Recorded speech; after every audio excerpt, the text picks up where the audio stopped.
Welcome बच्चों। आज हम पार्ट 16 के अंतर्गत भारतीय अर्थव्यवस्था के समक्ष चुनौतियों का पार्ट 2 पढ़ने जा रहे हैं। पहले वाले वीडियो में हमने निर्धनता के बारे में विस्तृत अध्ययन किया था। आज हम जो भारतीय अर्थव्यवस्था हमारी है उसके समक्ष जो चुनौतियां हैं कि किस कारण हम विकसित नहीं हो पा रहे हैं उसके बारे में पढ़ेंगे। हम बेरोजगारी शब्द पर, है ना, आज बेरोजगारी का अध्ययन करने जा रहे हैं। देखो बेटा, आप लोगों के मन में एक सवाल आता हो कि बेरोजगारी क्या है। बेरोजगारी तो यूं ही है, बेरोजगारी तो हम खुद कर लेंगे। हाँ, ये बात सही है कि आप अपने विचारों से कर लेंगे, परंतु हमें इसकी गहराई में पहुंचना अनिवार्य है। तो बेरोजगारी का क्या अर्थ होता है? अगर मैं आपसे पूछती हूँ कि बच्चों बेरोजगारी क्या होती है, तो आप कह दोगे रोजगार का ना होना। तो मैं आपसे पूछूंगी रोजगार क्या होता है, तो अब आप क्या जवाब दोगे? आप क्या जवाब दोगे? कुछ काम करना। तो बेटा सच है, आप सही कह रहे हो, आपकी समझ के अकॉर्डिंग बिल्कुल सही है। लेकिन बेरोजगारी का जो हम अपने अर्थव्यवस्था के अनुसार लगाते हैं, अर्थशास्त्र के अनुसार लगाते हैं, उसका अर्थ है कि रोजगार का न होना। जब व्यक्ति कुछ कार्य करना चाहता है ना, अपने जीवन यापन के लिए कुछ कार्य करना चाहता है, परंतु वो कुछ भी नहीं कर पाता है अर्निंग के लिए, यानी उसके पास कमाने का कोई सोर्स नहीं होता है, सोर्स ऑफ अर्निंग कुछ नहीं होता है, तो वो स्थिति क्या कहलाती है? बेरोजगार कहलाती है, बेरोजगारी कहलाती है, बेरोजगार कहलाते हैं। जैसे कि अभी लॉकडाउन पीरियड चला था, आपको पता है, कोरोना महामारी काल था, उस समय बहुत सारे लोग बेरोजगार हुए हैं ना, बेरोजगार हो गए, यानी उनका कोई रोजगार नहीं बचा। पेट तो वो भर रहे हैं क्योंकि चाहे गवर्नमेंट उनको दे रही है या कोई अनुदान मिल रहा है, लेकिन स्वयं के पास कुछ अर्जित नहीं कर पा रहे हैं, वो कुछ कार्य वो नहीं कर पा रहे हैं, कुछ कार्य नहीं कर पाते हैं, तो वो चीज क्या, वो स्थिति क्या आ जाती है? वो स्थिति बेरोजगार की स्थिति रहती है, बेरोजगारी कहलाती है। क्लियर हो गया ये बात? अब हम पहुंचते हैं बेरोजगारी के प्रकार। अब आप कहोगे बेरोजगारी तो मैडम सिंपल सी चीज होती है ना। एक बहुत सा सवाल उठता है कि बेरोजगारी, अब बेरोजगार तो यार कमा नहीं रहा है तो वो बेरोजगारी नहीं। बेटा, बेरोजगारी के भी अपने बहुत से प्रकार होते हैं, उनमें मैं आपको बताने जा रही हूँ। देखो, मौसमी बेरोजगारी, संरचनात्मक बेरोजगारी, तकनीकी बेरोजगारी, घर्षणात्मक बेरोजगारी, चक्रीय बेरोजगारी, छिपी अथवा प्रच्छन्न बेरोजगारी। अब मौसमी बेरोजगारी क्या होती है? अब आप कहोगे मैडम ये भी कोई सीजनेबल होती है क्या? जी हाँ, ये सीजनेबल होती है। बहुत से कार्य ऐसे होते हैं जो कि केवल सीजन में ही चलते हैं। जैसे अपन कृषि को ले लो, है ना, कृषि है तो कृषि जो करता है, पूरे 12 महीने तो कृषि होती नहीं है, तो कुछ ही महीने एक मौसम के अनुसार उनकी कृषि होती है। अब किसी जमीन पे गेहूं हो रहा है और दूसरी कोई कृषि नहीं कर सकता है, तो अब गेहूं की फसल तो 4 महीने में पक गई, तो बाकी 8 महीने क्या हो गया? बेरोजगार हो गया। या 2 फसलें भी पकी, तो सपोज कर लो 4-4 महीने में फसली पक गई, तो उसके बाद वो क्या हो गया? वो बिल्कुल बेरोजगार हो गया। तो ये क्या हो गया? एक तरीके से मौसमी बेरोजगारी हो गई, है ना। कुछ बातें होती है, कुछ त्योहारी सीजन होते हैं, सपोज करो, है ना, त्योहारी सीजन है, तो कोई कोई व्यापार ऐसा होता है जो कि केवल त्योहारी सीजन में चलता है, तो वो भी क्या है? मौसमी बेरोजगारी के अंतर्गत उस चीज को ले सकते हैं। इसके बाद है संरचनात्मक बेरोजगारी। संरचनात्मक बेरोजगारी यानी पूरी संरचनात्मक, जब अर्थव्यवस्था के अंतर्गत समग्र मांग और पूर्ति में तारतम्यता नहीं बैठती है। अगर मांग ज्यादा हो जाती है और पूर्ति कम होती है, या पूर्ति बहुत अधिक हो जाती है और मांग कम होती है, तो भी क्या होता है? एक संरचनात्मक, जब अर्थव्यवस्था में समग्र मांग और पूर्ति में एक तारतम्यता नहीं बैठती, तब संरचनात्मक बेरोजगारी का जन्म होता है। अब है तकनीकी बेरोजगारी। अब आपको टेक्निक तो बहुत अच्छी बात होती है, हाँ, टेक्निक बहुत अच्छी बात होती है, लेकिन टेक्निक का जब विकास होता है, बहुत ज्यादा जब उसका विकास होता है, तो उससे भी क्या होता है? बेरोजगारी हो जाती है।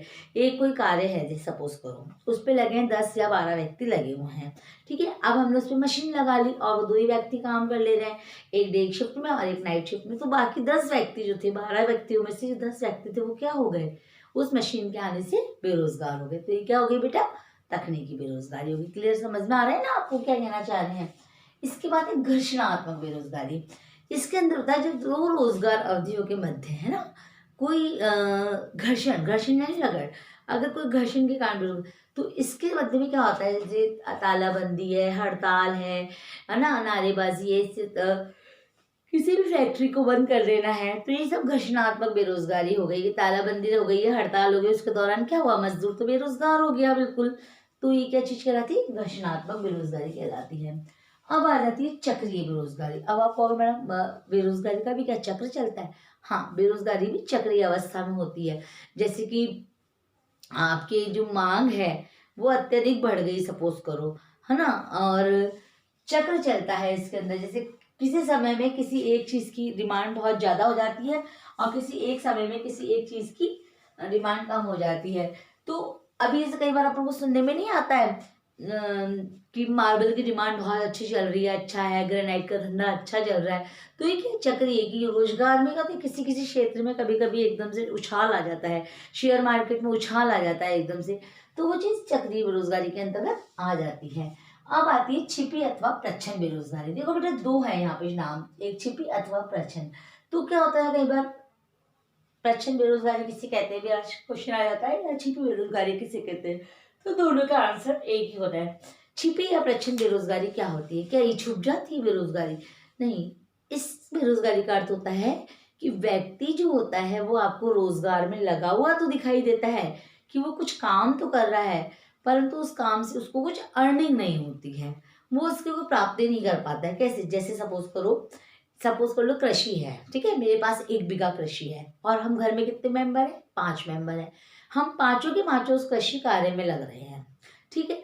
तो 1 बीघा जो मेरी जमीन है वो 100 क्विंटल ही उगा रही है, ठीक है। अगर उसमें से हम 2 जने हट भी जाते हैं, किसी कारणवश कभी बाहर चले जाते हैं या किसी कारण से हट जाते हैं, तो भी वो जमीन वही 1 क्विंटल उगा रही है, यानी उस जमीन की पैदावार पे कोई फर्क नहीं पड़ा। यानी हम पूरा परिवार एक ही उस काम पे लगे हुए थे, मतलब रोजगार में लगे हुए तो प्रतीत होते हैं, परंतु उसका जो प्रतिफल होता है वो उतना प्राप्त नहीं होता। एक दूसरा उदाहरण मैं आपको समझाती हूँ। जैसे देखो हम लोग देखते हैं आमतौर पे गली मोहल्लों में एक दुकान होती है परचूनी की, है ना, छोटी सी कोई दुकान होती है, उस दुकान के ऊपर वो पूरा परिवार वर्क करता है। तो अगर उनमें से 2 या 3 व्यक्ति कहीं चले भी जाते हैं या किसी और रोजगार में भी लग जाते हैं, तो क्या होता है, तब तो रोजगार में बढ़ोतरी हो जाती है, परंतु उनके होने या नहीं होने से कोई विशेष फर्क नहीं पड़ता, उत्पादन पे कोई विशेष फर्क नहीं पड़ रहा, अर्निंग पे कोई विशेष फर्क नहीं पड़ रहा। तो ये कौन सी बेरोजगारी है? छिपी बेरोजगारी। इसमें क्या हुआ बेटा, व्यक्ति रोजगार में लगा हुआ तो प्रतीत होता है, परंतु उससे उसको कोई सोर्स ऑफ अर्निंग बहुत ज्यादा नहीं हो पाती है। अब हम इसके कारणों पर पहुंचेंगे। इसके कारण बेटा आपको मैंने बताया, जैसे हमने निर्धनता के कारण पढ़े थे, वैसे ही इसके भी कारण है। इसके कौन कौन से कारण है? कि रोजगार परक शिक्षा और प्रशिक्षण का अभाव। बेटा हमारी जो शिक्षा है, अभी वर्तमान में तो हमने वोकेशनल वगैरह कोर्स कर दिए हैं शिक्षा में, लेकिन जो हमारी शिक्षा है वो किताबी शिक्षा बनकर रह गई है ना, केवल सिलेबस करा कंप्लीट अपूरा, जबकि इसको रोजगार परक शिक्षा होना चाहिए। यानी हर बच्चे में, हर व्यक्ति में कुछ न कुछ कौशल होता है, कुछ न कुछ स्किल होते हैं, तो वो चीज़ होनी चाहिए। अब हमारी गवर्नमेंट ने शुरू भी कर दिया, गवर्नमेंट स्कूल वगैरह में ब्यूटिशियन का कोर्स है, सिलाई कोर्सेज है, ये होते हैं, परंतु जो शिक्षा है वो ऐसी होनी चाहिए कि शिक्षा प्राप्ति के उपरांत जो छात्रा या छात्र है वो कुछ न कुछ अर्निंग कर सके। पढ़ाई करके भी आपको अर्निंग तो करना ही है, कोई ना कोई जॉब फील्ड आप लेते ही हो, लेकिन फिर भी हाथ का हुनर जिससे जागृत हो, ऐसी हमारी कैसी होनी चाहिए, शिक्षा होनी चाहिए, और उसका प्रशिक्षण भी दिया जाना चाहिए। जैसे सर्टिफिकेट हुआ, डिप्लोमा कोर्सेज हुए, ये हमारे होने चाहिए। दूसरी हुई है बढ़ती हुई जनसंख्या अथवा श्रम शक्ति। अब क्या हो रहा है, जनसंख्या, जैसे जैसे जनसंख्या बढ़ेगी वैसे वैसे आवश्यकताएं बढ़ेगी, आवश्यकताएं बढ़ेंगी तो मांग बढ़ेगी, मांग बढ़ रही है लेकिन पूर्ति नहीं बढ़ पा रही है, तो क्या होगा, बेरोजगारी होगी। अब बेरोजगारी, बढ़ती हुई जनसंख्या जब है, जितने लोग होंगे उतनी ही वो चीजों की डिमांड करेंगे और वो व्यक्ति बेरोजगार। अब एक सपोज करो एक घर है, उसके अंदर 4 मेंबर रहते हैं और 10,000 रुपये उनकी सैलरी है, वो 4 मेंबर अच्छी तरह रह रहे हैं, लेकिन अगर उसी घर में 8 मेंबर आ जाते हैं 2 महीने के लिए, तो क्या होगा, प्रॉब्लम आएगी ना 10,000 में खर्चा चलाने में। तो वही बात है, अगर जनसंख्या बढ़ रही है तो जनसंख्या के बढ़ने के साथ साथ साधन नहीं बढ़ रहे हैं, उत्पादन के और आय के साधन नहीं बढ़ रहे हैं, और बेरोजगारी।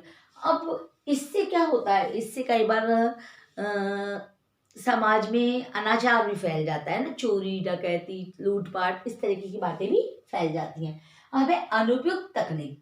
अब बेटा आप सोचो कि अनुपयुक्त तकनीक क्या होता है, एक तरफ तो अपना आधुनिकीकरण हो रहा है, कृषि का आधुनिकीकरण हो गया, परंतु बेटा ये सब चीजें ना भारत जैसे विकसित विकासशील देश में नहीं संभव है। क्यों? क्योंकि भारत में श्रम शक्ति बहुत है। अगर आप कृषि का जब आधुनिकीकरण हो गया तो क्या हो गया, बहुत से लोग फालतू हो गए, निठल्ले हो गए, खाली दिमाग शैतान का घर हो गया। तो जो तकनीक है उसकी जो प्रगति हुई है उससे भी क्या हुआ है, बेरोजगारी बढ़ी है, क्योंकि भारत एक कृषि प्रधान देश है, और कृषि के क्षेत्र में जब आधुनिकीकरण हुआ है तो उत्पादन बेशक बढ़ा होगा लेकिन आय नहीं बढ़ी है, व्यक्ति बेरोजगार हो गए हैं, आंकड़े नहीं सही हुए हैं। अब है कृषि का पिछड़ापन।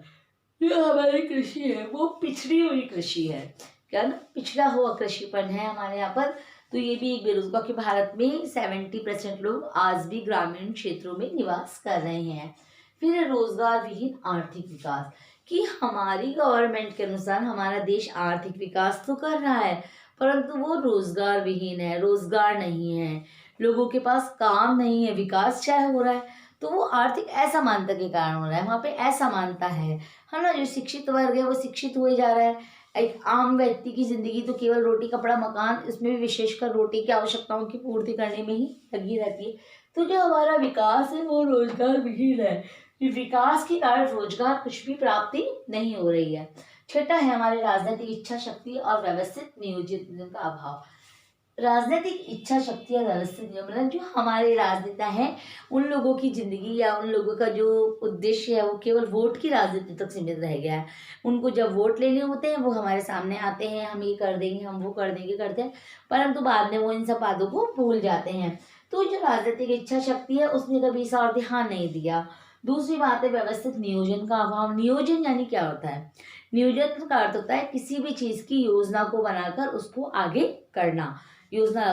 तो इस क्षेत्र में इन चीजों का अभाव नजर आया, यही बेरोजगारी के कारण है।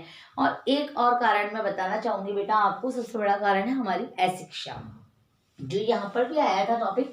लेकिन हमारा शिक्षित ना होना, हमारा जागरूक और हमारी इच्छा शक्ति, अगर हमें कुछ कर गुजरने की इच्छा है तो हम अवश्य ही कुछ कर जाते हैं। तो ये तो इसके कारण हो गए।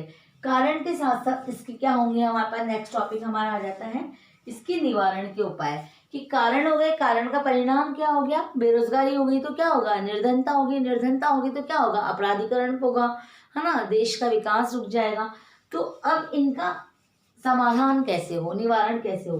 तो बेटा देखो, जो इसके कारण है ना वही हम निवारण समझ लेते हैं। जैसे कि हमारी सरकार को जो शिक्षा नीति बनाई जाती है वो कैसी बनाई जानी चाहिए? रोजगार परक या प्रशिक्षित वाली बनानी चाहिए, कि हमारी शिक्षा ऐसी हो जिसमें कि जो स्टूडेंट है वो क्या कर सके? रोजगार प्राप्त कर सके, स्वयं में कौशल विकास कर सके, उनमें कोई हुनर जागृत हो सके, है ना। बढ़ती हुई जनसंख्या पे काबू लगाया जाना चाहिए, श्रम शक्ति को बढ़ावा दिया जाना चाहिए, तकनीक में सुधार तो किया जाना चाहिए परंतु ऐसी तकनीक नहीं अपनानी चाहिए जिससे बेरोजगारी को बढ़ावा मिले। कृषि में आधुनिकीकरण किया जाना चाहिए और जो हमारा आर्थिक विकास होता है वो पूर्णतः रोजगार दिलाने वाला होना चाहिए। राजनीतिक इच्छा शक्ति और को बढ़ावा दिया जाना चाहिए। अच्छा, हमारी सरकार इसके लिए कार्यरत भी है। आपको पता है बेरोजगारी भत्ता वो देती है, मनरेगा योजना वो बनाती है, व्यक्ति को 100 दिन, वर्ष में 100 दिन रोजगार का होना अनिवार्य होना चाहिए। लेकिन इसमें क्या कारण है कि इतनी योजनाएं होने के बाद भी हम उनको सफलता, तो इसका मैं आपको कारण वही बताती हूँ। एक तो करप्शन यानी भ्रष्टाचार, दूसरा व्यक्ति की स्वयं की इच्छा शक्ति का ना होना। अगर आप में आपका विल पावर है तो आप बेरोजगारी से लड़ सकते हैं। मैंने पिछली वीडियो में भी आपको कहा था कि आप जो है वो युवा शक्ति है ना, बढ़ती हुई खिलती हुई शक्तियां हैं और आप अपने देश के लिए कुछ कर सकती हैं। यानी आप एक मान के चलो, आप पढ़ रहे हो तो आपको अपने सेल्फ डिपेंड होना है, हमें बेरोजगार नहीं होना है। अगर हम पढ़ रहे हैं तो हमें अर्निंग करनी है, खुद का सेल्फ हमको ऐसा अंदर से होना चाहिए कि हम किसी पर निर्भर ना रहें, आत्मनिर्भर बने, है ना। ये भावना हमारे अंदर से होनी चाहिए। तो बेटा हमारा ये टॉपिक और ये चैप्टर यहीं पूरा हो चुका है। आप इसके सभी प्रश्न उत्तर अपनी कॉपी में कर लीजिएगा और कभी कुछ समझ में नहीं आए तो आप लोग मुझसे कांटेक्ट कर सकते हैं।